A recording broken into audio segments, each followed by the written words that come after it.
You got paid this week, and somewhere between the rent, the groceries, the phone bill, and the thing you bought on Tuesday that you've already half forgotten, it started to disappear. You didn't waste it. You weren't reckless. You were just living. And yet by Thursday, you were already doing the math in your head, quietly, trying to figure out how much was actually left. That feeling, that low-grade background anxiety about a number you're not quite sure of, is what this book is about. Not the number itself. The system that keeps producing that feeling. Here's what's actually happening. When your salary arrives as a single deposit, your brain registers it as a single resource. One pool, available. The behavioral economist Richard Thaler called this the fungibility problem. Money has no labels, so the brain treats all of it as equally spendable, equally present, equally yours to consume right now. The rent payment and the impulse purchase feel psychologically identical because they come from the same account, the same balance, the same undivided pile, without a structure that separates money into distinct purposes before you spend any of it. Every dollar is quietly competing against every other dollar, and the most urgent, most visible, most emotionally charged expense wins every time. That's not a character flaw. It's just how unstructured cash behaves. What follows is a set of systems, not philosophies, not mantras. Systems, the kind where you change the architecture of how your money moves and the behavior follows almost automatically. We'll work through allocation, sequencing, tracking, auditing, goal structure, emergency liquidity, impulse psychology, financial literacy, and automation. Each one is specific. Each one has a mechanism, and none of them require you to be a different kind of person than you already are. You just need to build the right containers. Before we go deeper, take a quick second to like the video, subscribe to the channel, and drop a comment below telling me where you're listening from and what time it is for you right now. I always find it amazing how people from different parts of the world connect through these messages. Chapter 1. Divide your salary into 4 clear parts. Picture a checking account with $3,800 in it. That's the net monthly take-home for someone earning roughly $52,000 a year. No categories, no labels, just $3,800 sitting in one place, available. The rent is due. The credit card minimum is due. There's a dinner planned for Saturday.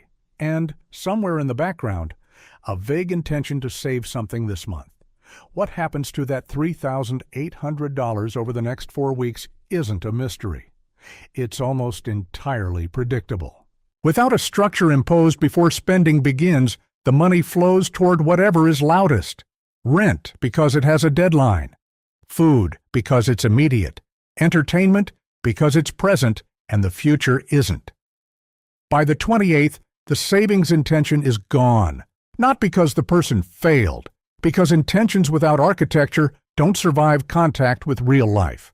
The fix isn't discipline, it's division. The moment your salary arrives, it needs to be split into 4 distinct categories. Not at the end of the month when you see what's left, but at the beginning, before a single transaction clears. The 4 categories are obligations, short-term savings, discretionary spending, and investment.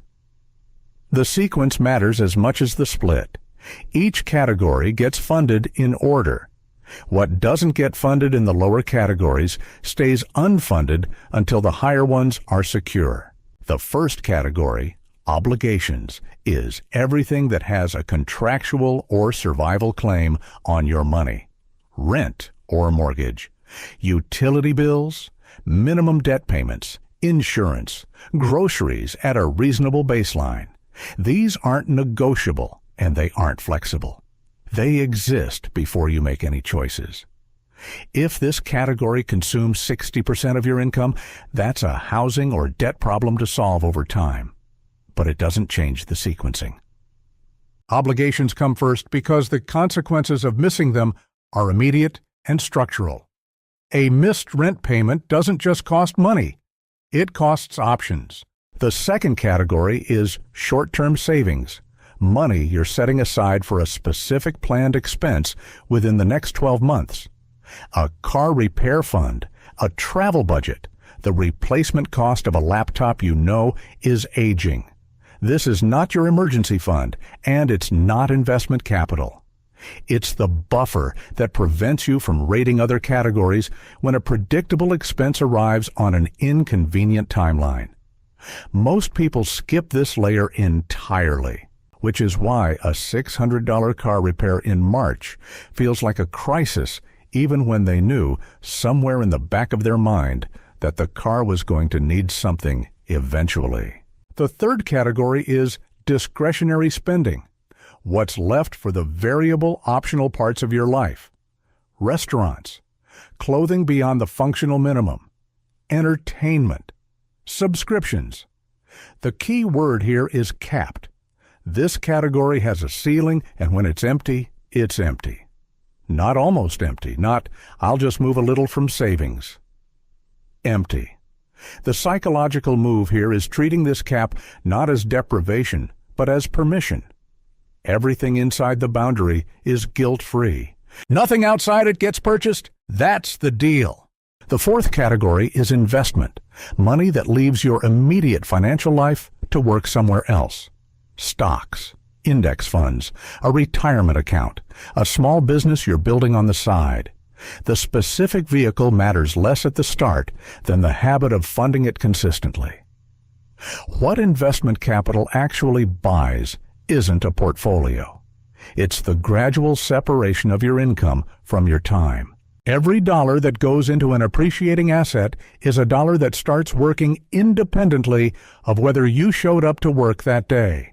Right now, without looking at anything, estimate what percentage of your last paycheck went to each of these four categories. Obligations, short-term savings, discretionary, investment. Four numbers. They should add to roughly 100. Most people, doing this honestly for the first time, find that two categories are overweight, obligations and discretionary, and two are nearly zero. That imbalance is the diagnosis. The four-part split is the prescription. Now, the honest caveat. The percentages aren't universal. A person carrying $18,000 in credit card debt at 22% APR is in a different position than someone debt-free with a stable income. If your obligations genuinely consume 70% of your take-home, you can't manufacture investment capital by force. What you can do is make the imbalance visible, named, quantified, confronted, and treat it as a temporary condition with a direction, not a permanent identity. The goal isn't a perfect split on month one. The goal is to stop treating your salary as a single undivided resource and start treating every dollar as already assigned before it's spent. Pull up your last month's transactions and categorize every line item into one of these four buckets.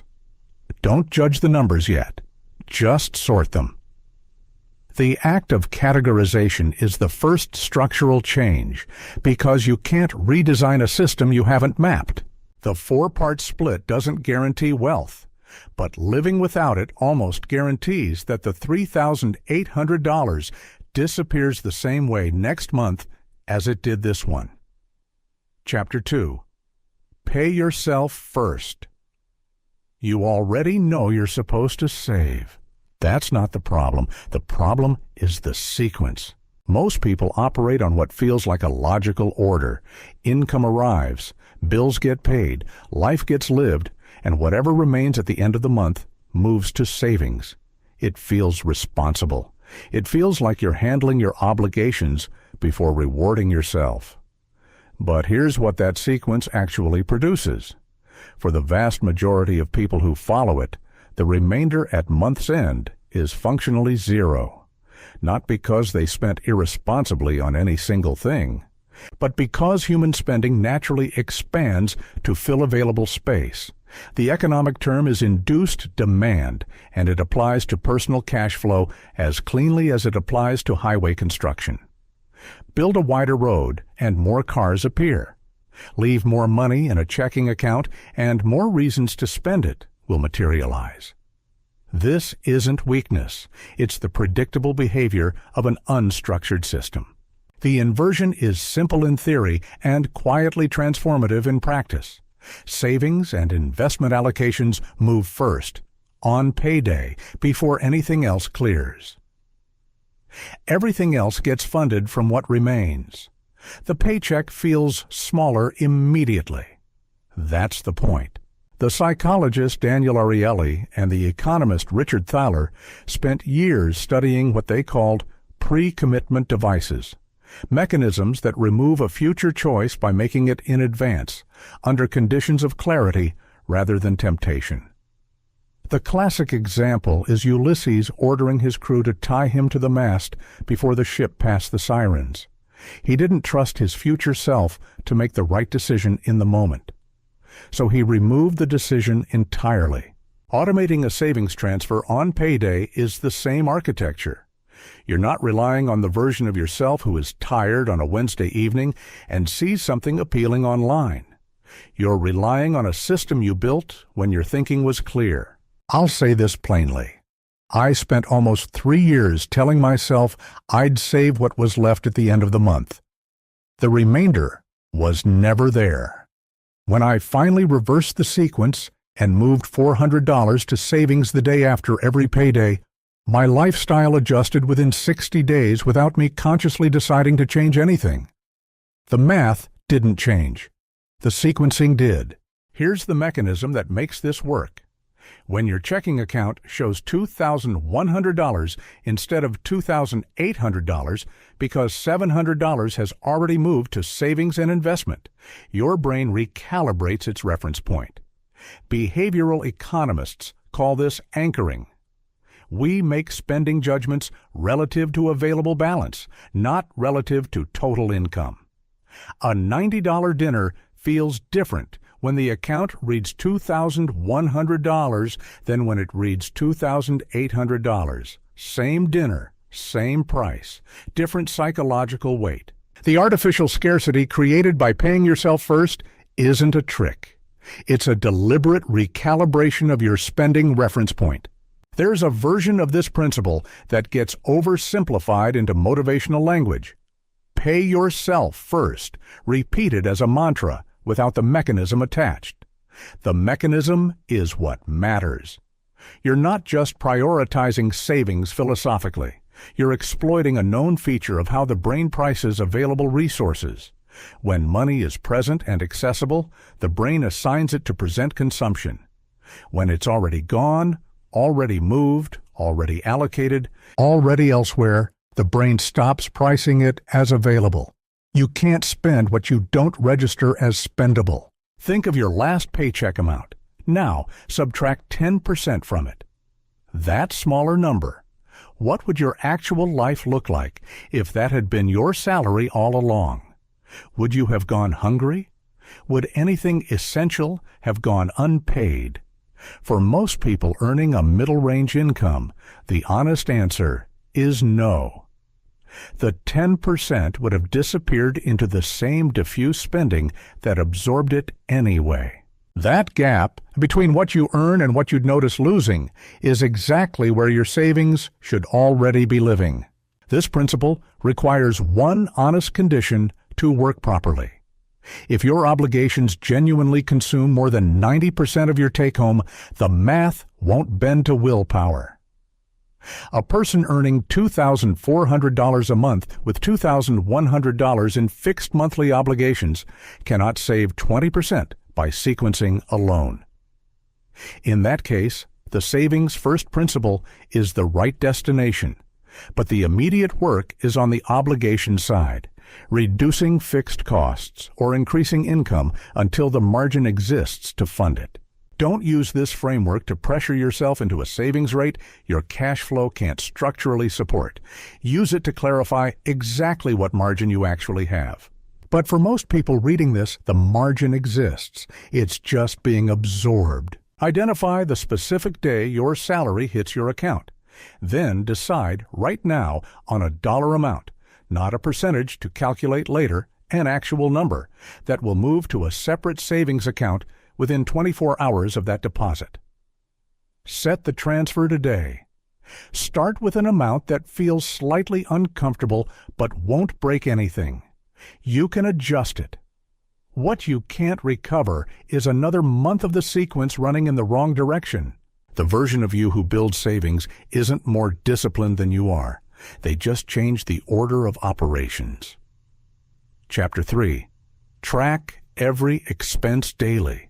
At some point in the last 3 months, you spent money on something you can't remember. Not a large amount, probably under $20. Maybe a snack, a parking fee, a digital charge that cleared quietly in the background. It felt negligible in the moment. And now it's gone, unrecorded, dissolved into the general blur of a month that ended with less money than you expected. That's not the problem. That's the symptom. The problem is that you have no system forcing you to confront that transaction, not to judge it, but simply to see it. And what you don't see, you can't manage. Not because you lack the intelligence to manage it, but because management requires data, and data requires collection, and collection requires a habit that most people skip because it feels tedious before it feels useful. Here's the mechanism that makes daily tracking genuinely powerful, and it's not the one most people assume. The value isn't primarily in the record itself. It's in the friction. When you know you have to write down a purchase, physically open a notebook, type it into an app, enter the number somewhere. You introduce a small but meaningful pause between impulse and transaction. Behavioral economists call this an implementation gap. It's the space between wanting something and obtaining it, and it's precisely where rational evaluation has a chance to operate. Without tracking, that gap is nearly zero. With it, even a 10-second delay is enough for the prefrontal cortex to ask a question the limbic system wouldn't have tolerated. The question is simple. Do I actually want this, or do I just want it right now? Those are different things, and daily tracking is the only tool that makes you ask the question consistently at the point of purchase when it still matters. Now, the tool itself matters far less than most people think, and far less than the financial app industry would like you to believe. A $2 notebook and a pen outperform a sophisticated budgeting application if the notebook gets used and the app doesn't. The standard for choosing your tracking method isn't which one has the best interface. It's which one you'll actually open on a Thursday evening when you're tired and didn't sleep well and bought 3 things you're mildly embarrassed about. That's the day the system gets tested. That's the day most people's tracking habits collapse. Choose the tool that survives that day, not the tool that impresses you on the first day. One specific trap worth naming: apps that automatically sync with your bank and categorize your spending for you. They feel efficient. They are, in a narrow technical sense. But they defeat the core purpose of the exercise. When the app does the recording, you remain a passive observer of your own financial behavior, someone who checks in once a week to feel mild guilt about a pie chart and then changes nothing. The manual entry is not an inconvenience to be engineered away. The manual entry is the entire point. It forces cognitive engagement with every transaction. Remove that friction, and you remove the mechanism. I once tracked expenses meticulously for 6 weeks using an auto-sync app, felt organized, felt informed, spent almost identically to the months I hadn't tracked at all because I was observing my behavior rather than confronting it. Switched to manual entry. The first week, I stopped myself from 3 purchases I would have made automatically, not because the amounts were large, but because I didn't want to write them down. Think back over the last 48 hours. Without looking at your phone or bank statement, reconstruct every transaction you made. Not categories, actual items. The coffee, the lunch, the online charge. How many can you name with confidence? How many are blurry? The gap between what you spent and what you can recall is the exact size of your financial blind spot. That gap, multiplied across 12 months, is where a surprisingly large amount of money disappears without ever feeling like a decision. Daily tracking collapses that gap. Not all at once. The first week will feel incomplete, the record's patchy. But within a month, the habit reshapes something more fundamental than your record keeping. It reshapes your relationship to the moment of purchase.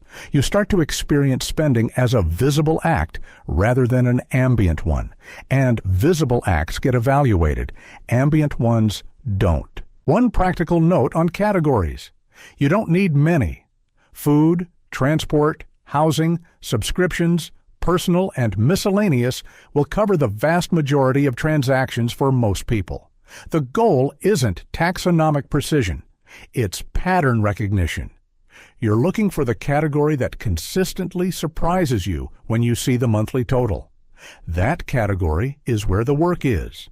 Before you go to sleep tonight, write down every purchase you made today. Every one. Don't filter for size or relevance. Date, item, amount. That list, however short or long, is your first data point. Do it again tomorrow. By day 7, you'll have enough to see something you didn't know was there. The record doesn't judge you. It just shows you what's actually happening, which is the one thing most financial anxiety is working very hard to avoid. Chapter 4. Conduct a weekly financial audit. Most people review their finances when something goes wrong. The card gets declined. The account balance triggers a notification. The end of the month arrives and the number is lower than it should be. And there's a brief uncomfortable reckoning before life resumes and the pattern repeats. That's not a review process. That's damage assessment. And damage assessment, by definition, happens after the damage is done. The weekly audit is different in structure and different in purpose. It's a scheduled, proactive confrontation with your own behavior. 10 minutes, once a week, same time if possible, with 3 specific questions and no softening of the answers. The cadence matters more than most people realize. A month is too long. 4 weeks of uncorrected drift compounds. A person who overspends on dining out by $200 in week 1 and doesn't notice until week 4 hasn't made one mistake. They've made the same mistake 4 times with no feedback loop in between. The weekly structure is what converts tracking data from a record into a correction mechanism. Here's the specific error that monthly reviews produce, and it's worth understanding the psychology precisely. When you review a month of spending in a single sitting, the brain processes it as history. It happened, it's done. The emotional response is retrospective. Mild guilt, vague resolution, limited behavioral change. But when you review 7 days of spending while that week is still fresh, while you can still remember standing in the store or opening the app or agreeing to the dinner, the emotional response is immediate and connected to the actual moment of decision. That connection is what makes the audit a behavioral tool rather than an accounting exercise. Sit down with your tracking record, notebook, spreadsheet, app, whatever you've been using, and answer 3 questions in sequence. Don't skip ahead. Don't answer them loosely. Each one does a different job. The first question is, what did I spend in total this week? Add it up, all of it. Get the number. Then compare it to your weekly budget, which is simply your monthly discretionary allocation divided by 4. If you haven't set a monthly discretionary budget yet, this question will produce the number that makes you want to. There's something about a single weekly total, a real number, not a category, not a percentage, That communicates the reality of your spending in a way that individual transactions don't. A $47 dinner and a $23 online order and a $31 subscription and a $19 parking charge feel like four separate small things throughout the week. Added up on Sunday, they're $120 that moved in directions you may not have consciously chosen. The aggregate creates a moral weight that the individual transaction avoids. The second question is, what specifically did I spend it on? This is the line-by-line pass, not a glance, an actual review of each entry. You're looking for patterns that aren't visible in the daily record but emerge across 7 days of data. The same restaurant appearing 3 times, late-night transactions clustered on days when something stressful happened at work, a subscription charge you'd forgotten was still running, online purchases made between 10 p.m. and midnight. These patterns are diagnostic. They tell you not just what you spent, but when and why, which is the only information that's actually useful for changing behavior. The what is interesting. The when and why are actionable. The third question is the hardest one, and it requires a level of self-honesty that most financial advice doesn't ask for directly. For each expense you identify as potentially unjustified, ask, could I have lived without this, and would I have missed it by now? Not in the moment of purchase. That's too easy to rationalize. Right now, a week later. Would the absence of this thing have mattered? In most cases, for most discretionary purchases, the answer is no. The dinner was fine, but forgettable. The gadget is sitting unused. The clothing item is in a bag you haven't unpacked. The purchase produced a brief anticipatory pleasure that peaked before the transaction completed and was largely absent by the time the item arrived or the meal ended. That's not a moral failing. It's the documented behavior of dopamine anticipation, a topic we'll return to properly in a later chapter. For now, the audit is simply asking you to see it clearly. Mark the unjustified expenses, not to punish yourself, to train the pattern recognition system in your own brain. The next time you're standing in a store or hovering over a checkout button, some part of you will recall the audit and the red marks and the honest answer to the question. That recall is the mechanism. You're not building willpower. You're building a feedback loop that operates at the point of purchase, not the morning after. Here's what I've observed in people who do this consistently for 3 months. The first audit is uncomfortable. The second is clarifying. By the 8th or 9th, there's almost nothing to mark because the audit has already changed the behavior it was designed to measure. The observation changes the outcome. That's not a motivational claim. It's the documented effect of what psychologists call reactivity, the measurable tendency for monitored behavior to shift toward the standard being monitored. You don't need to consciously try harder. You just need to keep showing up on Sunday with the record open. Think about last week. Without reviewing any records, identify one purchase that right now you can't clearly justify. Not the largest one, the one that feels most like it happened on autopilot. That purchase, that specific, slightly uncomfortable one, is your starting data point for what the audit is designed to catch before it becomes a habit. Schedule 10 minutes this Sunday. Specific time, not sometime Sunday. Open your tracking record. Answer the 3 questions in writing, even roughly. The writing matters.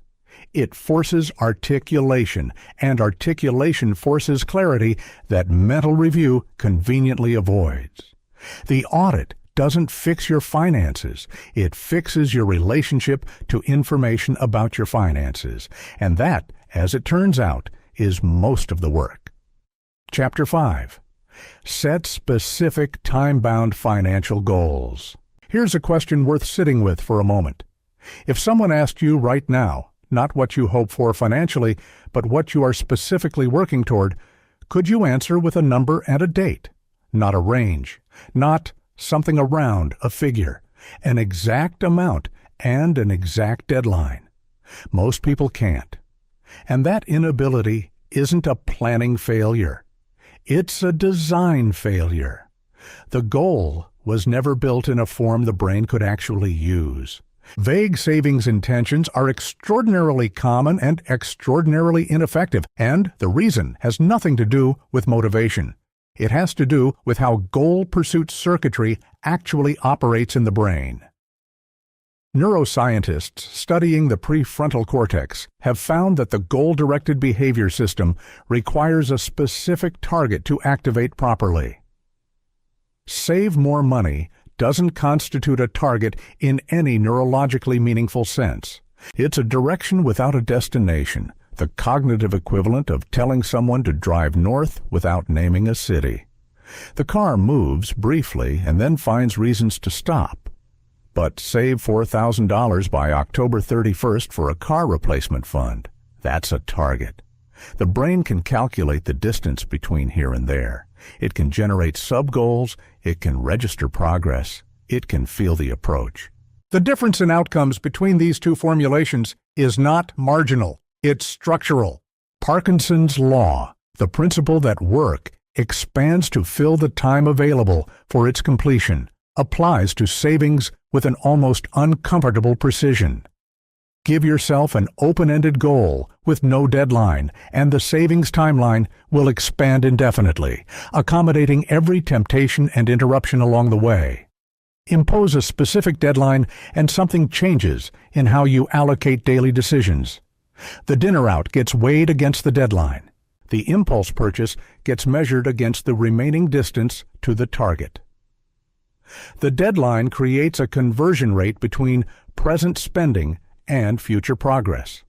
And that conversion rate is what makes abstract goals behaviorally real. Let's make this concrete with actual numbers, because the mechanism only becomes visible at the level of specificity.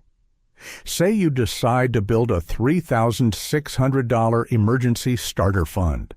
Open-ended goal, no deadline.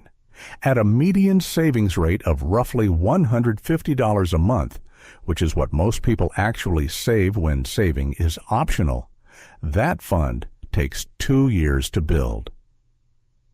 2 years during which an unexpected $800 car repair or a $1,200 medical bill arrives with nowhere to go except a credit card at 19% APR, which immediately converts a $1,200 expense into something closer to $1,500 over the repayment period. Now impose a 9-month deadline on the same $3,600 goal. Suddenly, you need $400 a month. That number is uncomfortable. It requires cutting something. But it also creates the pressure that makes cutting feel necessary rather than optional. The deadline is doing structural work that motivation alone can't do. There's one more layer to this that rarely gets named directly. A savings goal without a specific purpose attached to it is fighting against the brain's present bias, the well-documented tendency to weight immediate rewards more heavily than future ones, often dramatically so. Behavioral economists have measured discount rates in human decision-making and found that people frequently behave as though a reward available today is worth 2 to 3 times a reward available in a year, even when the future reward is objectively larger.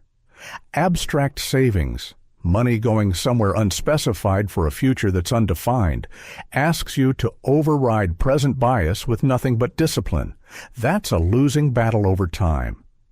But savings with a specific purpose attached, a car fund, a travel reserve, a 6-month runway before leaving a job you've outgrown, converts the future reward into something concrete enough that present bias has less purchase. The future becomes imaginable. Imaginable futures compete with present temptations far more effectively than abstract ones.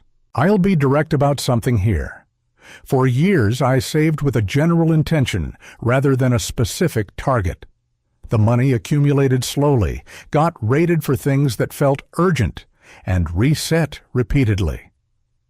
The first time I named a specific goal, $8,000 in 11 months for a move I'd been postponing, I hit it in 9. Nothing changed about my income. Everything changed about how I treated the daily decisions between me and the number. Right now, name one financial outcome you want within the next 12 months. Not a category, an outcome. Now assign a number to it. Now divide that number by the months remaining in your timeline. That monthly figure is the minimum your behavior needs to produce. Is it achievable? Does it require cutting something? Does the timeline need to shift? You've just done the foundational math of goal setting while standing or sitting wherever you are, and it took less than 60 seconds. The goal isn't just a motivational device, it's a decision filter. Every spending choice for the next several months can be run through a single question. Does this move me toward the number, or does it move me away? That question, asked consistently, is worth more than any budgeting system because it operates at the moment of decision rather than in a review after the fact. Write down one specific savings goal before tonight ends. Format it precisely. I will save exact amount dollars by exact date for specific purpose. Then calculate the monthly savings rate required to hit it.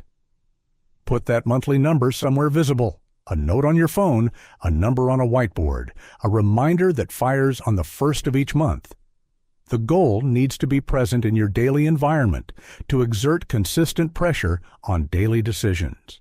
A specific goal imperfectly executed outperforms a vague intention perfectly maintained. Because a vague intention can't be executed at all, it can only be intended indefinitely until something more urgent takes its place. Chapter 6. Build an emergency fund before anything else. At some point, something will break. Not metaphorically, literally. The car, the appliance, the tooth, the job. Something load-bearing in your life will fail at a time you didn't choose, and the question that determines whether that failure is a temporary inconvenience or a multi-year financial setback is not how serious the problem is. It's whether you have liquid cash sitting in a separate account specifically designated to absorb it. That's the entire argument for an emergency fund. Everything else is detail. But the details matter, because most people who understand the concept in principle still haven't built the fund. And the reason isn't ignorance. It's a specific miscalculation about sequencing and risk.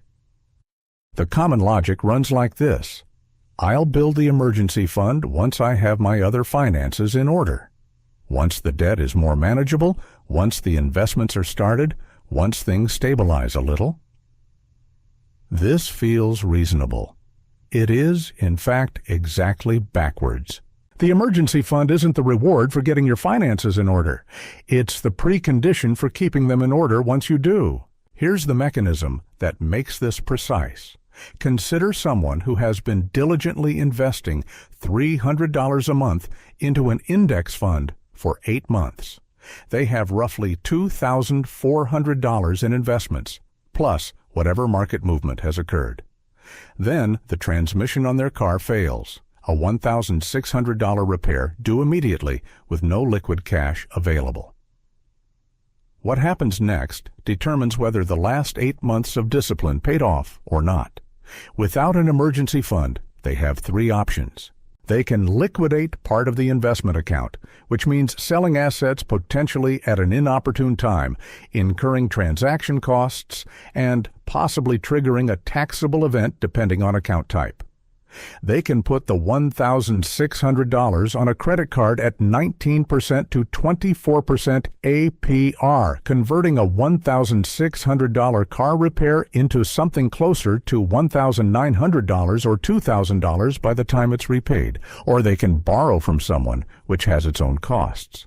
Every option is worse than having had $2,000 in a separate savings account that absorbed the hit cleanly and required no liquidation, no interest, no disruption to the investment account at all. The emergency fund doesn't just protect against emergencies, it protects the rest of your financial architecture from being dismantled by them. The target is 3 to 6 months of essential living expenses, and the word essential is doing important work in that sentence. This is not 3 to 6 months of your current lifestyle. It's 3 to 6 months of your minimum viable financial life. Rent or mortgage, utilities, groceries at a basic level, minimum debt payments, health insurance if applicable. Add those numbers up. Multiply by 3 for a baseline. By 6 if your income is variable or your industry is volatile. By 12 if you're self-employed in a sector where client pipelines can dry up over a quarter. That's your target. For most people in mid-range cost of living cities, the 3-month figure lands somewhere between $6,000 and $12,000 depending on fixed obligations. Know your specific number, not a range, the actual figure your life requires to keep running at the minimum. Where this money lives matters almost as much as having it. It needs to be accessible within 24 to 48 hours, not locked in a certificate of deposit with early withdrawal penalties, not invested in anything subject to market fluctuation, not in cash at home where it becomes psychologically available for non-emergencies. A high-yield savings account at a separate bank from your primary checking is close to ideal. The physical separation creates enough friction to prevent casual rating while keeping the money genuinely liquid for a real crisis. The interest earned, typically somewhere between 4% and 5% in a reasonable rate environment, isn't the point, but it's a reasonable return on capital whose primary job is insurance, not growth. The psychological function of this fund is worth naming explicitly because it operates independently of whether you ever actually use it. People with 3 months of liquid reserves make better financial decisions across the board, not because the money changes the math of their daily choices, but because the security changes the cognitive load under which those choices are made. Chronic financial anxiety, the low-grade background stress of knowing that one bad month could unravel everything, consumes executive function. It narrows thinking. It produces short-term decision-making in situations that call for long-term reasoning. The emergency fund is partly a financial instrument and partly a cognitive one. It purchases the mental bandwidth to think clearly about money. Someone I knew, genuinely disciplined about budgeting, tracked everything, invested consistently, carried exactly $200 in savings outside her investment accounts for 2 years because she believed the investment returns justified keeping cash minimal. 1 month of reduced income from a slow client quarter plus an unexpected dental bill of $900 wiped the buffer, put $700 on a credit card, and disrupted her investment contributions for 4 months while she rebuilt. The total cost, including interest and missed market contributions during a period of reasonable growth, was somewhere north of $1,400. The emergency fund she didn't build would have cost her about $180 a month for a year to establish. She paid more to not have it than it would have cost to build it. Right now, calculate your minimum monthly essential expenses as precisely as you can from memory. Rent or housing cost, utilities, basic groceries, minimum debt obligations. Add them, multiply by 3. That number, rough as it may be without a spreadsheet in front of you, is what you're working toward. If you already have it, the chapter is confirming your foundation. If you don't, the gap between 0 and that number is the most important financial distance currently in your life. Open your savings account balance today and compare it to your 3-month essential expenses target. If the gap is larger than 1 month savings capacity, build a timeline. How many months of consistent contribution does it take to close it? Then protect that contribution the same way you'd protect rent. It's not optional money. It's infrastructure. The emergency fund isn't where wealth gets built. It's the ground that has to be stable before anything worth building can stand on it. Chapter 7. Master Impulse Spending at the Neurological Level. You didn't really want the thing. You wanted the feeling of being about to have it. That distinction sounds subtle. It isn't. It's the difference between a purchase that serves you and a purchase that serves a neurochemical process that has no interest in your financial well-being whatsoever. And once you understand the mechanism precisely, not as a metaphor but as an actual sequence of brain events, the 24-hour rule and the 30-day rule stop feeling like acts of deprivation and start feeling like what they actually are. Tools for timing your decisions to land after the neurochemical event has passed. Here's what's happening in the brain during an impulse purchase at a level of specificity that most financial advice skips entirely. The moment you encounter a desirable object in a store, on a screen, in an advertisement engineered by people whose entire professional purpose is to produce this exact reaction, your brain releases a pulse of dopamine. But the dopamine isn't released in response to receiving the object. It's released in response to the anticipation of receiving it. This is the anticipatory dopamine system, and it evolved to motivate pursuit behavior in environments where food and resources required effort to obtain. In a modern retail environment, it fires at the sight of a product you could own within 30 seconds. The anticipation peak, the neurochemical high, arrives before the transaction completes.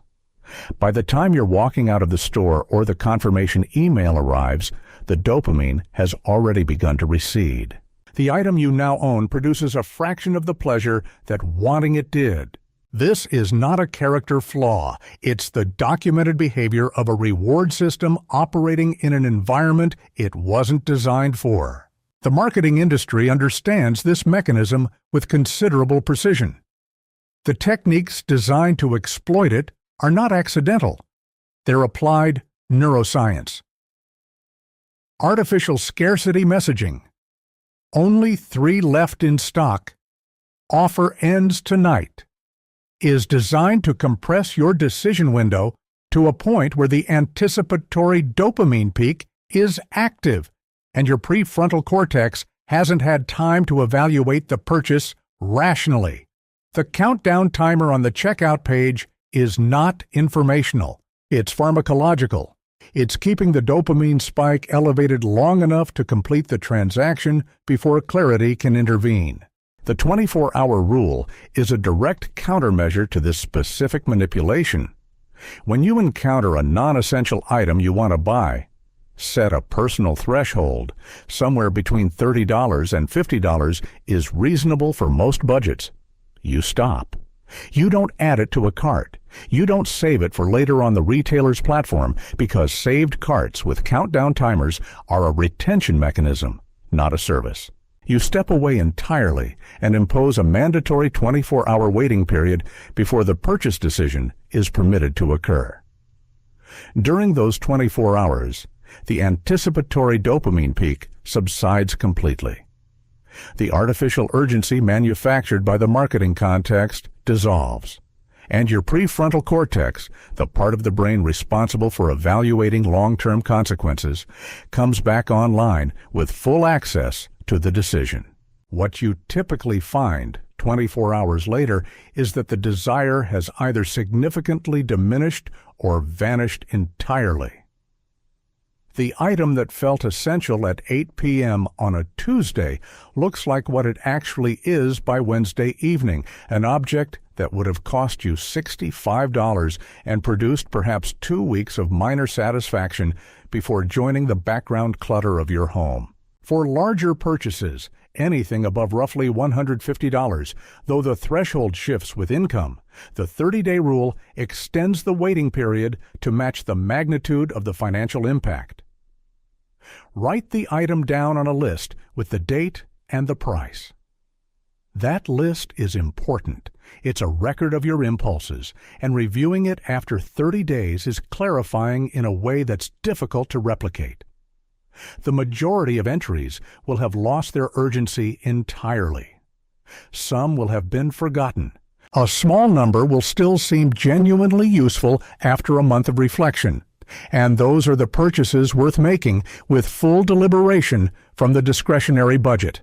Here's the actual dollar figure that makes this concrete. Research on consumer spending behavior suggests that impulse purchases, transactions made without prior planning, account for somewhere between 40% and 60% of total retail spending for the average consumer. For someone with a $3,500 monthly take-home, if even 15% of spending is genuinely impulsive and could be eliminated with a waiting period system, that's roughly $525 a month, $6,300 a year, redirected from unplanned consumption towards savings or investment. Compounded over 10 years in an index fund averaging 7% annual returns, that figure becomes something close to $87,000. The 24-hour rule isn't a minor behavioral tweak. At scale, it's a retirement contribution. What I've noticed, and this took longer to see clearly than it should have, is that the purchases I most regret aren't the large, deliberate ones. They're the medium-sized, impulsive ones.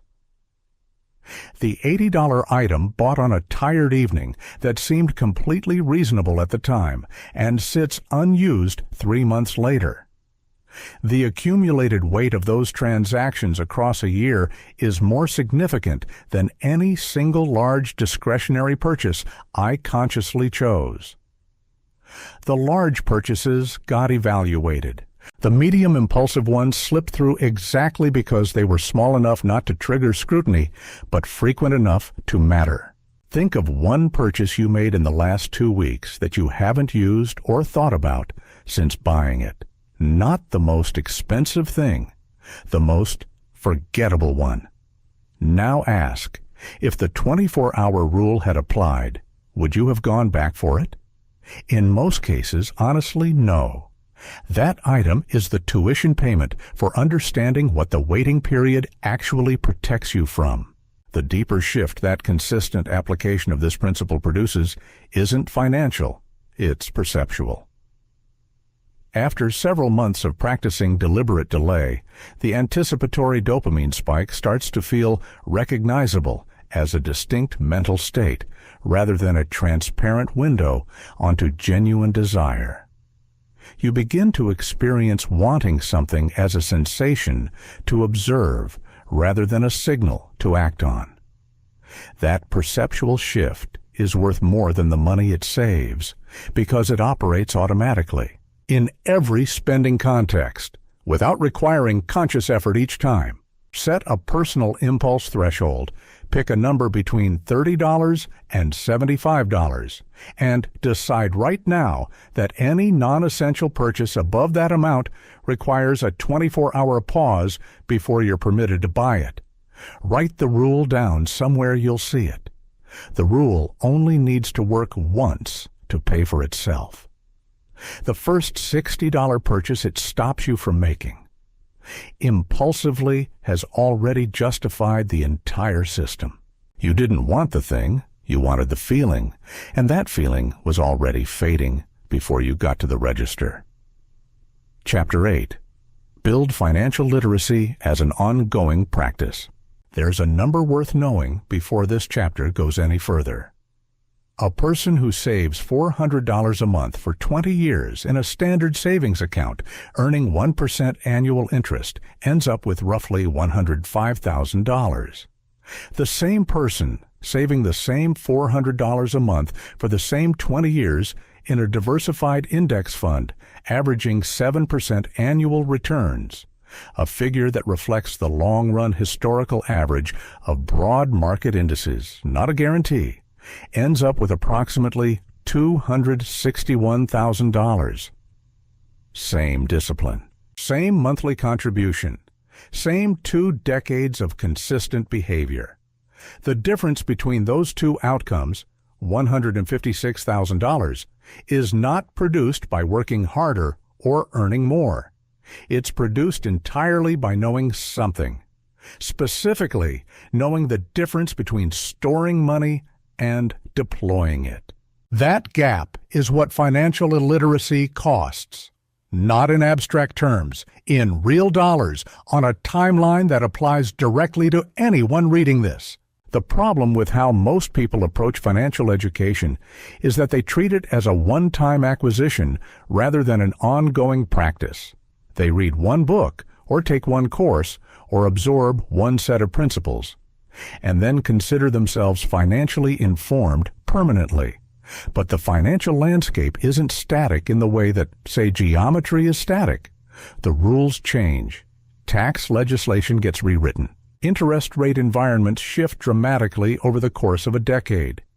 The difference between a 2% and a 6% mortgage rate on a $280,000 home loan is roughly $230,000 in total interest paid over 30 years. New financial instruments appear. Old ones become obsolete or reveal structural flaws that weren't visible until a market stress event exposed them. The person who educated themselves thoroughly in 2010 and stopped, there is operating with a map that no longer matches the territory. Financial literacy isn't a destination. It's a maintenance practice, like keeping a vehicle in working condition. You don't service a car once and assume it's permanently functional. You return to it at regular intervals because the world it operates in continues to create wear. But here's where most financial education advice goes wrong, and it's worth naming directly. The standard prescription, read more books, listen to more podcasts, follow credible educators online, is correct as far as it goes. The problem is that consumption of financial information and application of financial knowledge are genuinely different cognitive activities, and most people do far more of the former than the latter. You can spend 3 hours a week absorbing personal finance content and still make the same structural errors in your own budget because the knowledge never got translated into a specific decision or a changed behavior. Information without application is just expensive entertainment. The financial literacy practice that actually compounds over time has a specific structure. It starts broad, understanding the fundamental mechanics of compound interest, tax-advantaged accounts, asset allocation, and inflation, and then narrows progressively toward your specific situation. What are the tax-advantaged savings vehicles available in your country and income bracket? What is the actual expense ratio of the funds you're currently invested in? And what does that ratio cost you in dollar terms over 20 years? What is the current interest rate environment doing to the real return on your emergency fund? These aren't abstract financial concepts. They're specific questions about your specific money, and answering them requires both general knowledge and the habit of applying it to your own numbers. The compounding effect of financial literacy operates through exactly the mechanism that compound interest does. Each layer of knowledge increases the efficiency of every financial decision downstream. When you understand how marginal tax rates work, you make different decisions about retirement contribution timing. When you understand the difference between a fund's nominal return and its inflation-adjusted return, you evaluate investment options with a completely different lens. When you understand how credit utilization ratios affect borrowing costs, you manage your credit card balances differently even in months when you're not planning to borrow. The knowledge doesn't just inform individual decisions. It restructures the framework within which all decisions get made. One specific area where financial illiteracy carries a disproportionate cost, and where a relatively small amount of education produces an outsized return. Fee structures in investment accounts. A fund with an expense ratio of 1% versus a comparable fund with an expense ratio of 0.05%, a difference that sounds trivially small, produces a gap of roughly $64,000 over 30 years on a $200,000 portfolio, assuming identical underlying performance.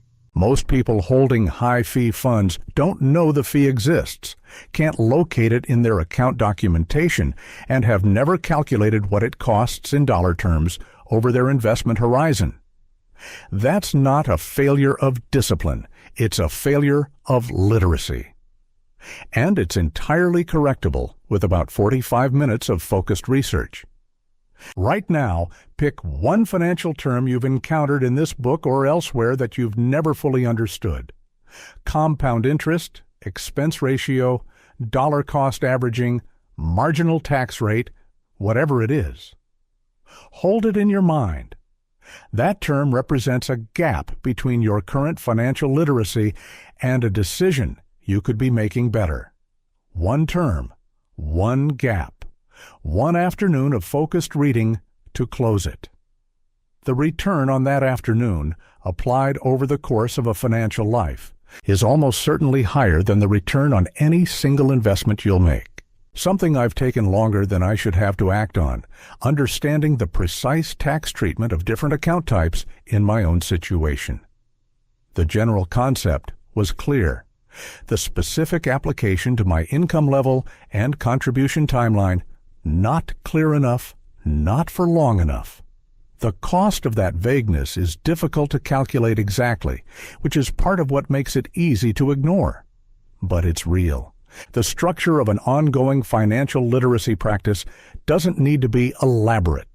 One substantive book per year on a financial topic directly relevant to your current stage. Not the most popular title, but the one that addresses the specific gap in your knowledge. 1 hour per month reviewing a financial concept that affects a decision you're currently making. 1 annual session, 2 hours, calendar blocked, reviewing the fee structures, contribution limits, and allocation logic of every account you hold. That's it. That's the minimum viable practice. It requires perhaps 20 hours a year. The return on those 20 hours, compounded across a financial lifetime, is measured in multiples of your current net worth. Identify the single financial mechanism you understand least well among the ones that directly affect your money right now. Not a general topic, a specific mechanism. The fee structure in your investment account, the amortization schedule on your loan, the contribution limit on your retirement account for this tax year. Find the answer to one specific question about your own finances before the end of this week.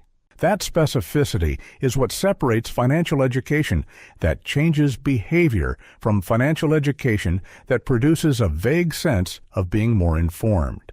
The $156,000 gap between storing money and deploying it doesn't close by accident. It closes one piece of applied knowledge at a time. Chapter 9.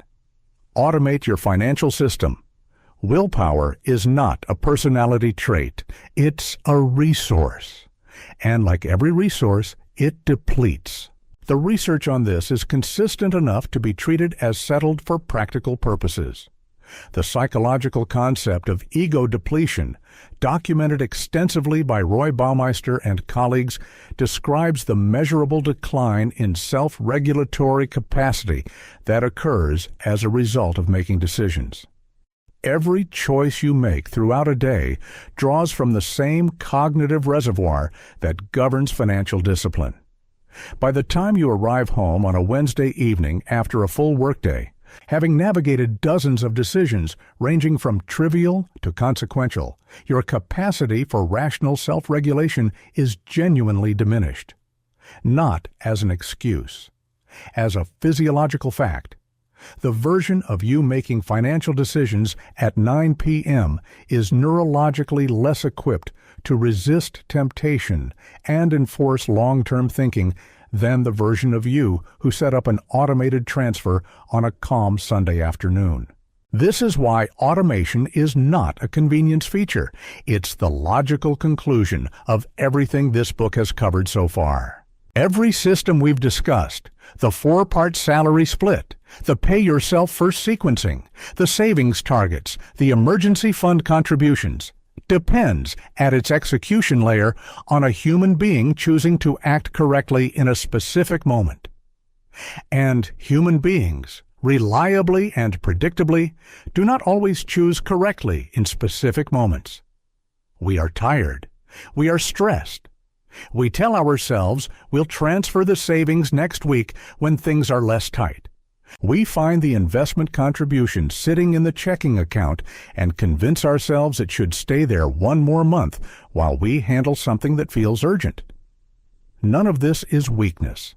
It's the documented behavior of a finite decision-making system operating under load. Automation removes the decision from the moment it's most likely to be made incorrectly. It moves the decision to a point of clarity, the initial setup when you're deliberate and intentional, and then removes it from the recurring cycle entirely. You decide once correctly, and the system executes that decision indefinitely, regardless of your mood, your workload, or the particular temptations of any given week. The mechanics of setting this up are straightforward, and the sequence matters. Log into your bank account and establish automatic transfers scheduled for the day after your salary deposits. Not the day of. Pending transactions occasionally create timing gaps that produce failed transfers and overdraft fees, which is exactly the kind of friction that makes people disable the automation entirely. The day after. First transfer. Your savings allocation, moving from your primary checking account to a separate savings account, ideally at a different institution with enough separation to prevent casual access. Second transfer, your investment contribution, moving to whatever account holds your long-term assets, an index fund, a retirement account, a brokerage account structured for your specific tax situation.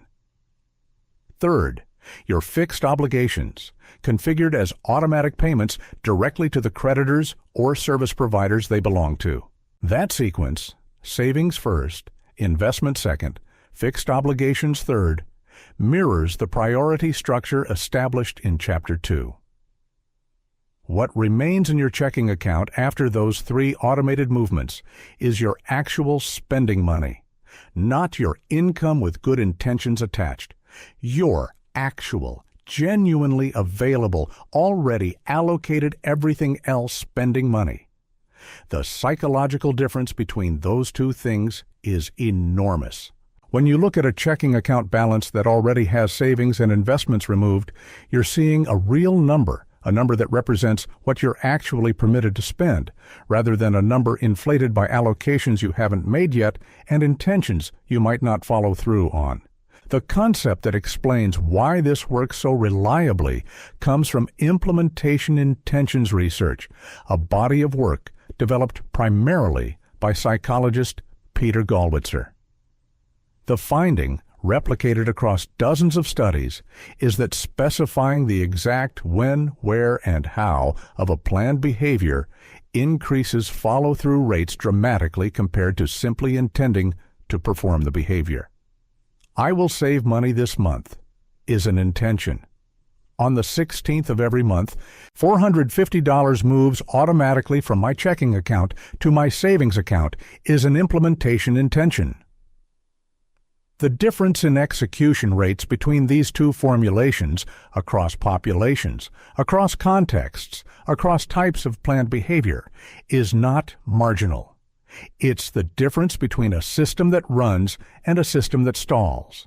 Dollar cost averaging is worth explaining here as a mechanism rather than a buzzword, because automation is what makes it work in practice. When you invest a fixed amount on a fixed schedule, regardless of market conditions, $300 on the 15th of every month, whether the market is up 12% year to date or down 18%, You automatically buy more shares when prices are low and fewer when prices are high. Over time, this produces an average cost per share that is lower than the average price per share over the same period. It's not a guaranteed path to returns, nothing is, but it removes the single most expensive behavior in retail investing, which is attempting to time the market and making emotionally driven buy and sell decisions at precisely the wrong moments. Automated investment contributions make dollar cost averaging the default rather than the aspiration. There's one failure mode in financial automation worth naming explicitly, because it catches people who set the system up correctly and then stop paying attention entirely. Automation handles execution. It doesn't handle strategy. A person who automates $200 a month into a savings account and $150 a month into an investment account has built a functional system. But if the savings account is earning 0.01%, when high-yield options are available at 4.5%. And if the investment account holds a fund with a 1.2% expense ratio when comparable index funds charge 0.04%, the automation is executing a suboptimal strategy with perfect consistency. The setup requires periodic review, once or twice a year is sufficient, to confirm that the destinations money is moving to automatically are still the best available destinations. Automation is the engine. Financial literacy is the navigation. Think through your current monthly financial obligations, every recurring transfer, payment, and contribution. How many of them happen automatically without requiring a decision from you each month? How many require you to remember, log in, and manually initiate a transaction? The gap between those two numbers is the gap between a financial system that depends on your consistent best behavior and one that operates independently of it. Every item in the second category is a monthly opportunity for the depleted Wednesday evening version of you to make the wrong call. This week, identify one financial transfer you currently make manually, a savings contribution, an investment deposit, a debt payment, and convert it to an automatic scheduled transfer. 1. The habit of automation builds on itself. Each item you remove from the manual decision queue frees up cognitive space and removes one more point of failure from the system. Start with whichever manual transfer you've most frequently delayed or skipped in the past 6 months. That's the one costing you the most. The goal isn't a financial life that requires constant attention and discipline. The goal is a financial life that runs correctly in the background while you direct your attention toward the things that actually require human judgment. Automation doesn't remove you from your finances. It removes the worst version of you from your finances and lets the version who made clear decisions on a calm afternoon run the system instead. Chapter 10. Understand debt as a cash flow problem, not a moral failing. The language people use about debt is worth paying attention to because it reveals how they're thinking about it, and how they're thinking about it determines whether they'll manage it effectively or just feel bad about it. Debt gets described as shameful, irresponsible, a sign of poor character. People carry credit card balances for years without confronting them directly because the confrontation feels like a judgment on who they are rather than an analysis of a financial structure that can be understood, quantified, and systematically dismantled. That framing is not just psychologically unhelpful, it's financially costly. Because the time spent feeling guilty about debt is time not spent calculating what it's actually doing to your cash flow. And the calculation, once made, is the thing that produces action. Here's the reframe that changes everything. Debt is not a moral condition. It's a cash flow structure with a specific cost attached. That cost is expressed as an interest rate, and the interest rate tells you exactly what the debt is charging you per year to exist. A $9,000 credit card balance at 22% APR is costing you approximately $1,980 per year in interest, roughly $165 a month, in exchange for the privilege of carrying that balance rather than eliminating it. That $165 isn't building anything. It isn't an investment. It isn't improving your life in any ongoing way. It's a recurring fee for a decision that was made at some point in the past, and it will continue extracting that fee every month until the principal is gone. When you see it that way, as a cash flow extraction rather than a moral weight, the question becomes purely mechanical. What's the most efficient way to stop paying that fee? There are two established methods for prioritizing debt repayment when you're carrying multiple balances, and they produce genuinely different outcomes in both mathematical and behavioral terms. The first is the avalanche method. You list all your debts by interest rate, highest to lowest, make minimum payments on everything, and direct every dollar of extra repayment capacity toward the highest rate balance first. Once that balance is eliminated, the payment that was going to it, minimum plus extra, rolls entirely to the next highest rate. This method minimizes total interest paid over the repayment period. It is, in pure mathematical terms, optimal. The second is the snowball method, documented and popularized by Dave Ramsey, but grounded in behavioral psychology research predating his use of it. You list debts by balance, smallest to largest, make minimum payments on everything, and direct extra repayment toward the smallest balance first, regardless of interest rate.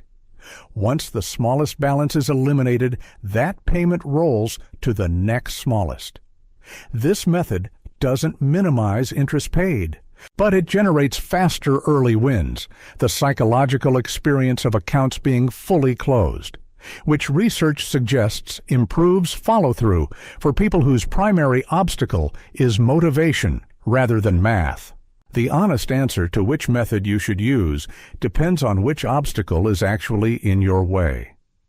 If you have the discipline to execute a multi-year repayment plan without needing early reinforcement, the avalanche method saves money, sometimes significantly. On a debt profile of $4,000 at 24% APR, $7,500 at 18% APR, and $2,200 at 11% APR. The avalanche method saves roughly $800 to $1,200 in total interest compared to the snowball, depending on repayment rate. If you've started debt repayment plans before and abandoned them, the snowball's early wins may be worth the interest premium. The best method is the one you'll actually execute to completion. There's a third consideration that both methods sometimes obscure. High-interest consumer debt, anything above roughly 10% APR, represents the highest guaranteed return available to most people who carry it. Paying off a credit card, charging 22% APR, is equivalent in financial terms to earning a guaranteed 22% return on that capital. No index fund offers that. No savings account approaches it. No investment vehicle accessible to the average person produces guaranteed returns in that range.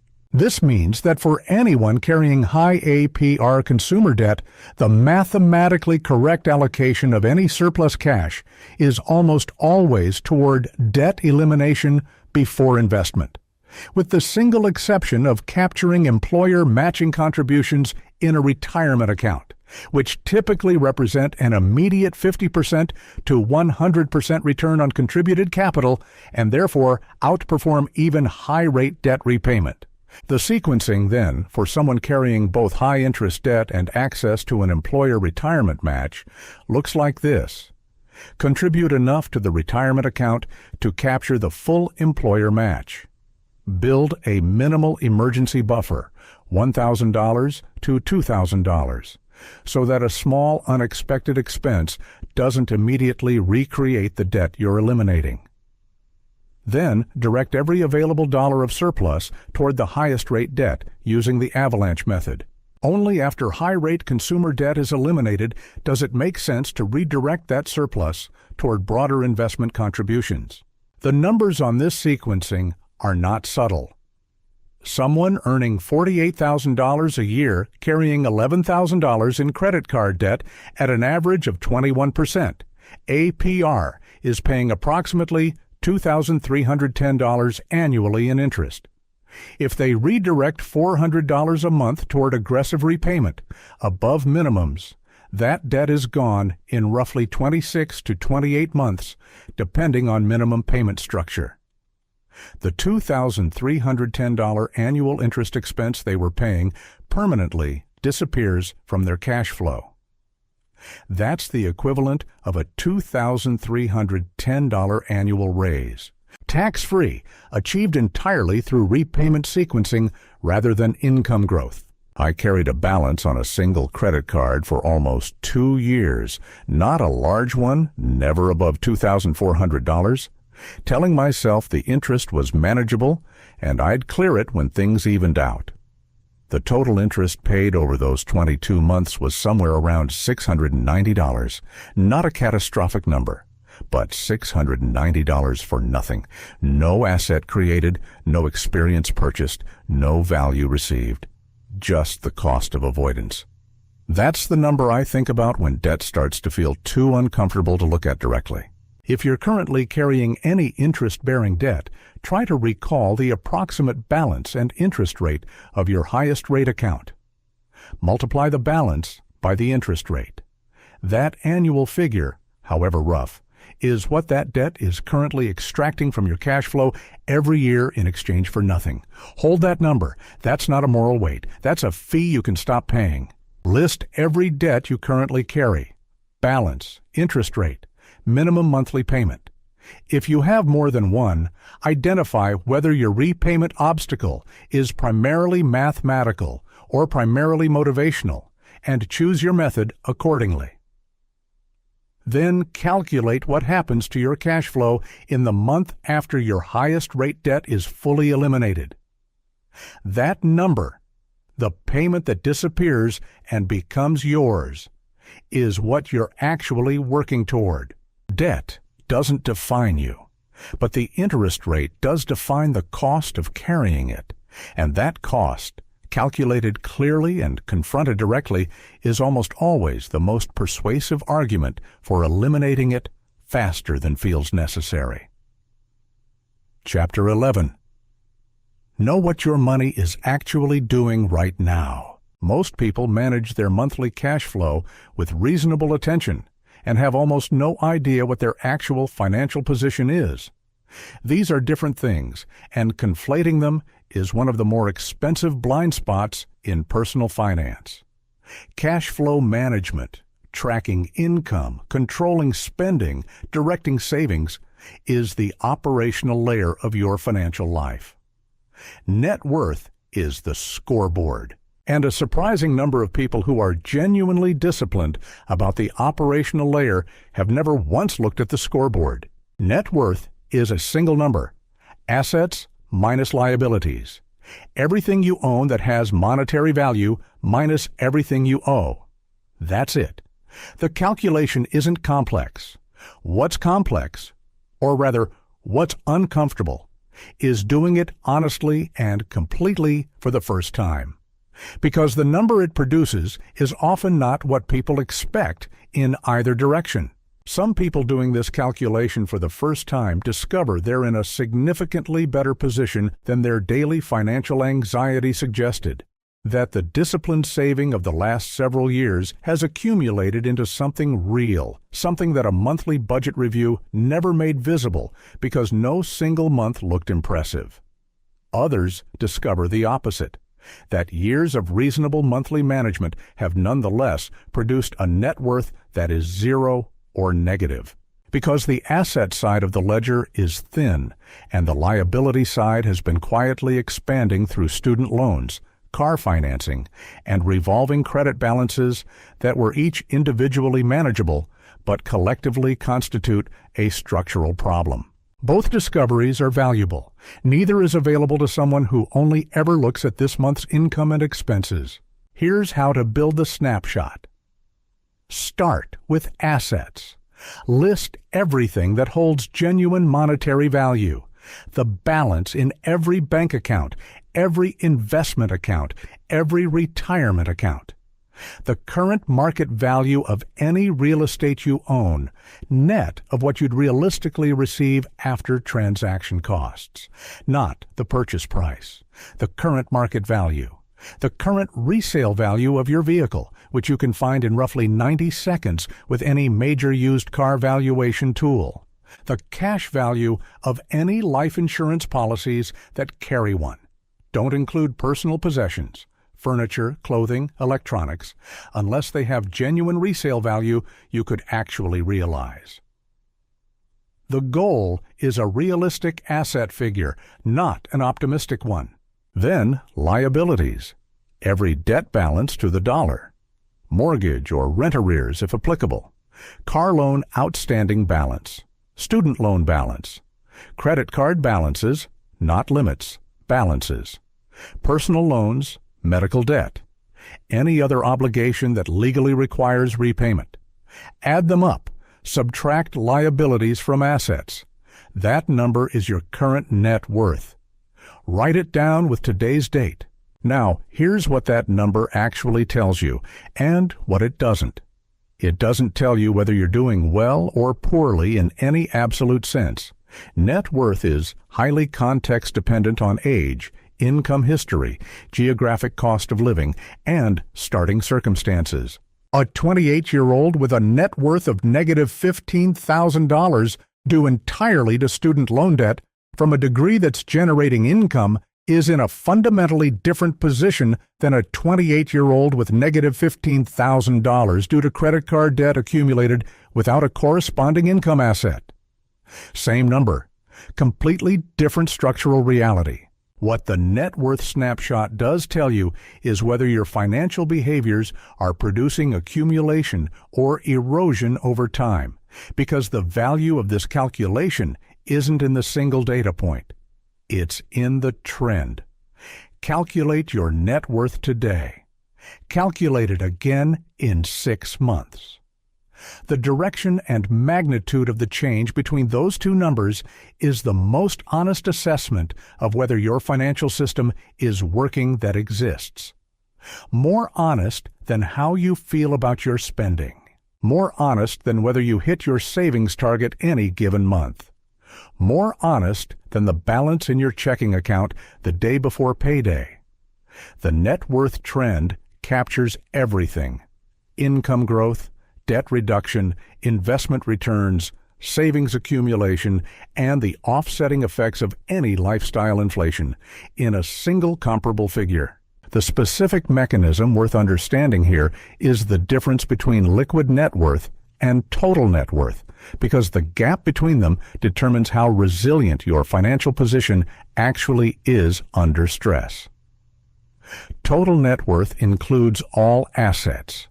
Liquid net worth includes only assets you can convert to cash within roughly 30 days without significant penalty or loss.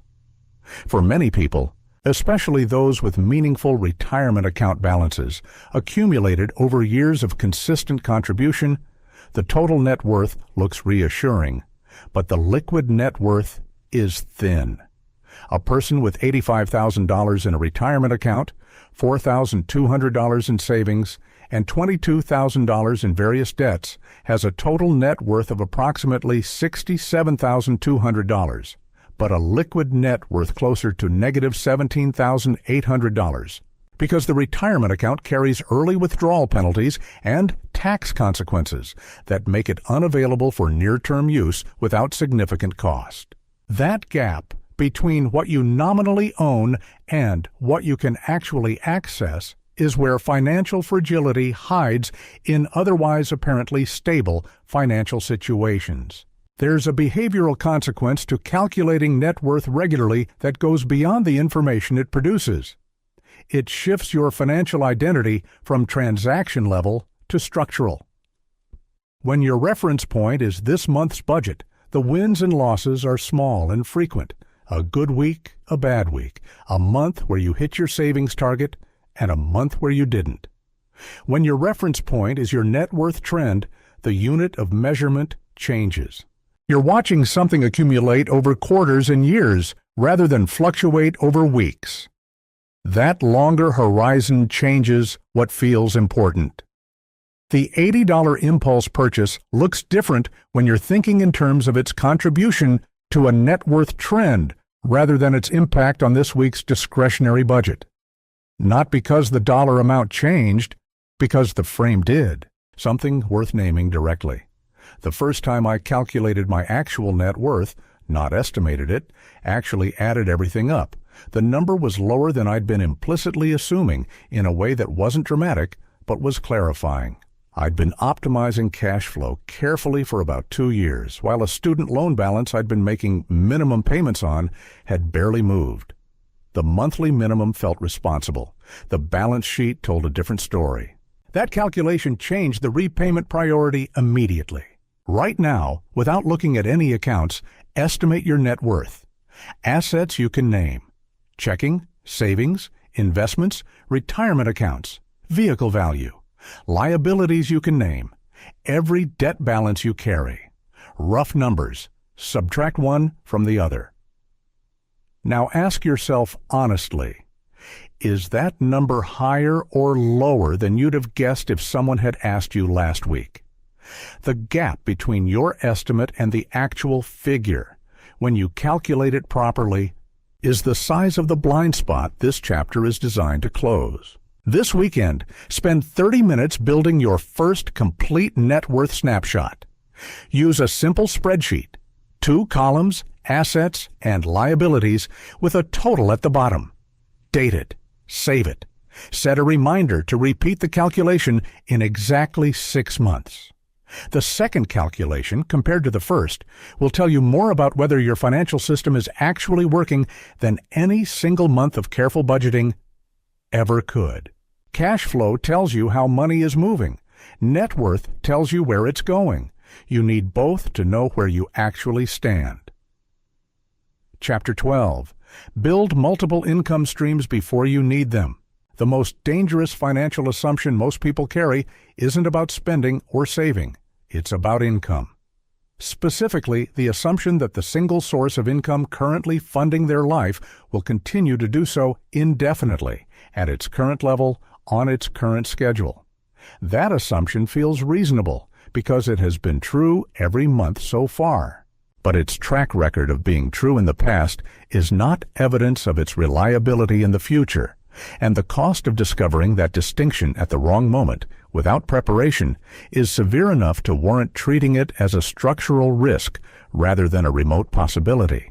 Here's the number that reframes this. According to labor market research across developed economies, the average worker will experience 2 to 3 involuntary job disruptions, layoffs, company closures, industry contractions, health-related work interruptions over the course of a 40-year career. That's not a pessimistic projection. It's a historical average, which means that a financial life built entirely on a single income source is, by design, a financial life that will face at least 2 or 3 periods of complete revenue interruption at unpredictable intervals. The emergency fund handles the immediate shock, but it doesn't address the structural vulnerability that made the shock possible in the first place. The solution isn't to panic about job security.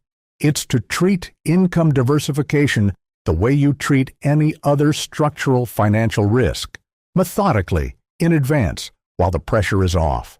Income diversification doesn't mean immediately launching a business, or acquiring investment properties, or generating passive income at scale.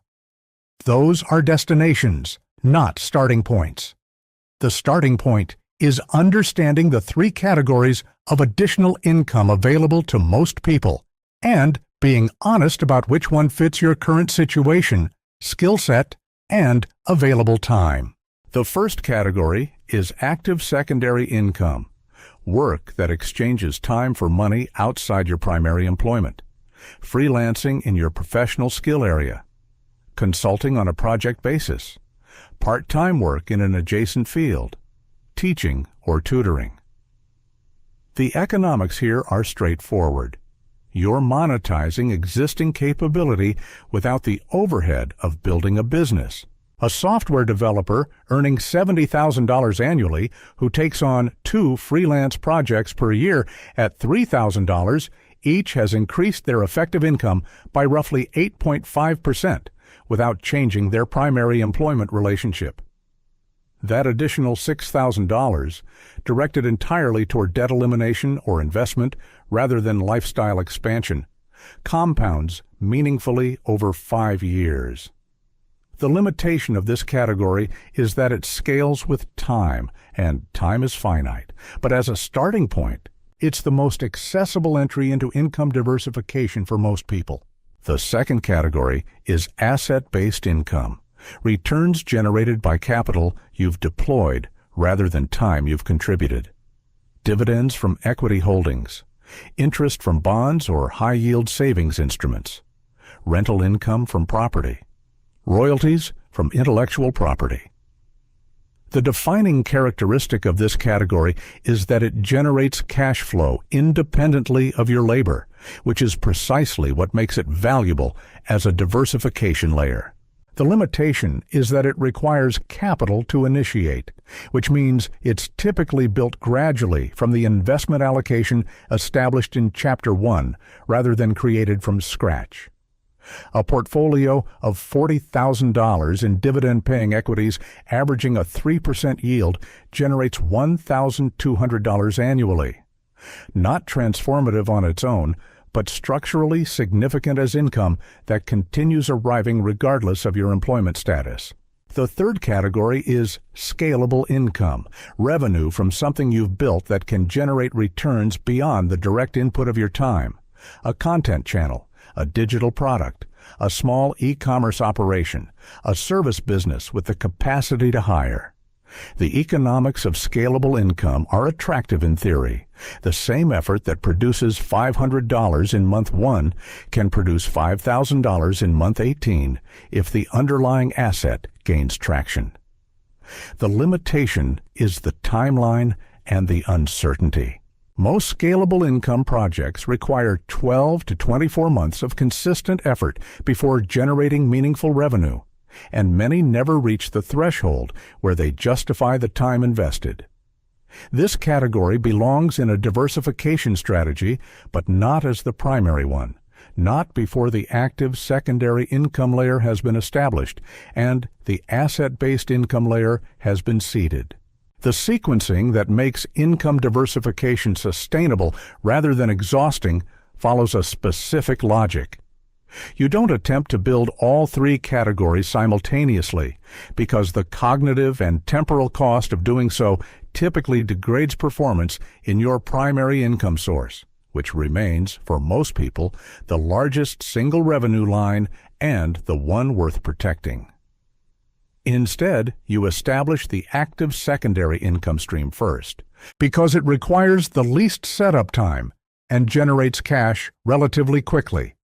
You direct the additional cash toward building the asset base that generates passive income, and you allocate a defined capped amount of time, perhaps 5 to 8 hours per week, to building something scalable, treating it as a long-duration project rather than an urgent revenue need.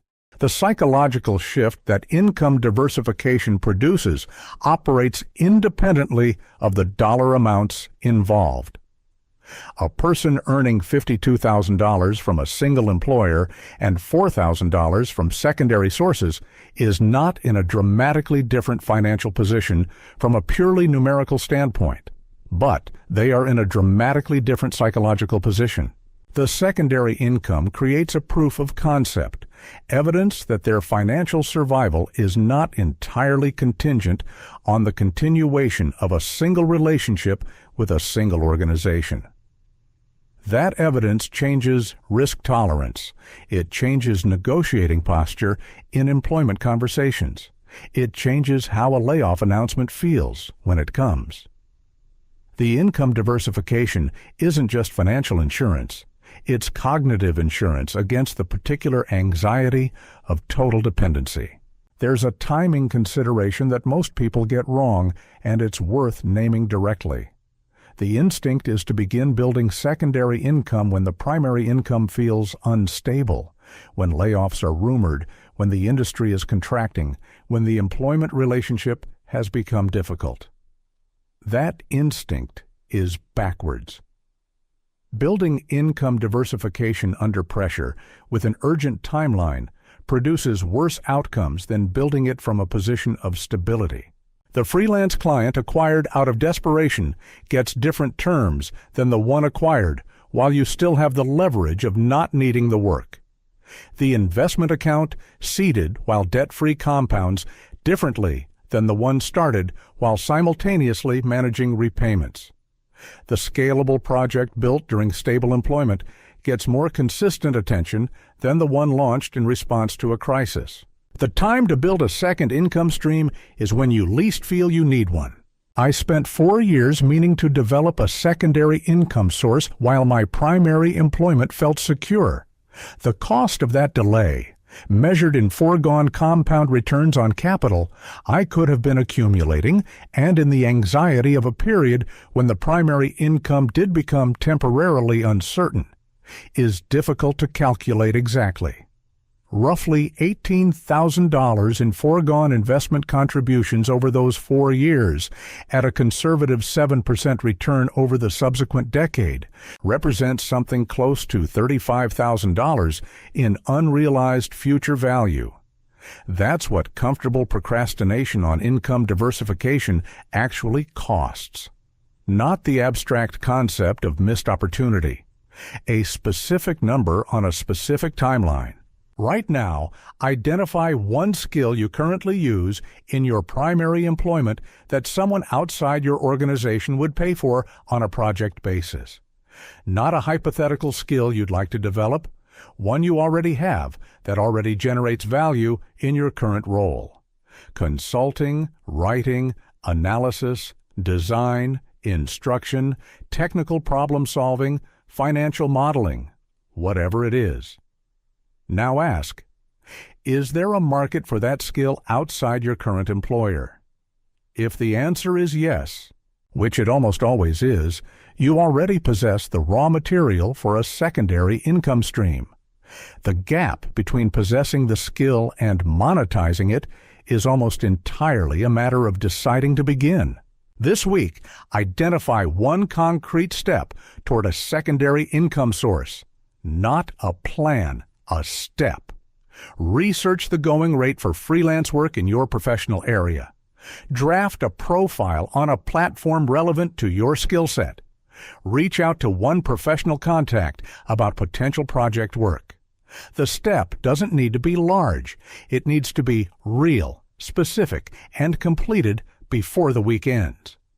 Income diversification, like every other system in this book, begins not with a strategy, but with a single action taken before it feels urgent. A single income source isn't a stable financial foundation. It's a single point of failure dressed up as stability by the fact that it hasn't failed yet. Everything in this book reduces to one underlying principle, not a motivational one, a structural one. Money behaves according to the systems it moves through. Give it no system, and it disperses reliably toward whatever is loudest and most immediate. Give it a clear architecture, allocated before it's spent, tracked as it moves, reviewed on a regular cadence, directed toward specific targets, protected by a liquidity buffer, deployed with an understanding of what it's actually doing, and it accumulates. Not dramatically, not overnight. Incrementally, compoundingly, in a direction that becomes visible only when you measure across months and years rather than weeks. That's the entire argument. Everything else has been mechanism. The 9 systems we've covered aren't independent techniques to adopt selectively. They're layers of a single operating structure, and they reinforce each other in ways that only become apparent once you're running all of them simultaneously. The 4-part salary split gives every dollar a category. The pay yourself first sequencing ensures the most important categories get funded before the least important ones consume the available space. Daily tracking makes the spending visible. The weekly audit converts visibility into behavioral feedback. Specific goals give the feedback something to optimize toward. The emergency fund protects the entire structure from being dismantled by a single bad month. Impulse management keeps the discretionary layer from expanding to absorb resources that belong elsewhere. Financial literacy increases the efficiency of every allocation decision. Automation removes execution from the zone of daily willpower depletion. Debt management eliminates the highest cost drag on your cash flow. And the net worth snapshot confirms, twice a year, whether the whole system is producing accumulation or merely the feeling of it. The honest thing to say at the end of a book like this is that the distance between knowing these systems and running them consistently is real, and it shouldn't be minimized. Understanding how the weekly audit works and actually sitting down on Sunday evening with your expense record and answering 3 uncomfortable questions honestly, those are not the same activity. The first takes 20 minutes of reading. The second takes something more like courage, repeated indefinitely. But here's what makes it sustainable rather than heroic. Each system, once built, reduces the cognitive load of the next decision rather than increasing it. Automation means fewer monthly decisions. Clear goals mean fewer trade-off calculations at the point of purchase. A funded emergency account means fewer moments of crisis-driven financial improvisation. The architecture, once established, starts running partly on its own. You're not maintaining discipline indefinitely. You're maintaining a system that increasingly maintains itself. Start with one layer, the one that addresses your most visible current problem. Build it until it runs without effort. Then add the next. The scoreboard changes slowly, but it changes in only one direction when the system is working. And that direction, sustained across a decade, produces a financial life that looks nothing like the one that started with a paycheck disappearing by Thursday. This is where most people stop, but this is exactly where your work begins. Knowledge means nothing without action. Discipline means everything when no one is watching. If you made it this far, you're already different. So like the video, subscribe, and leave a comment below with one action you're going to take after this. Make it real. Make it count. Now go and prove it to yourself. I'll see you in the next one.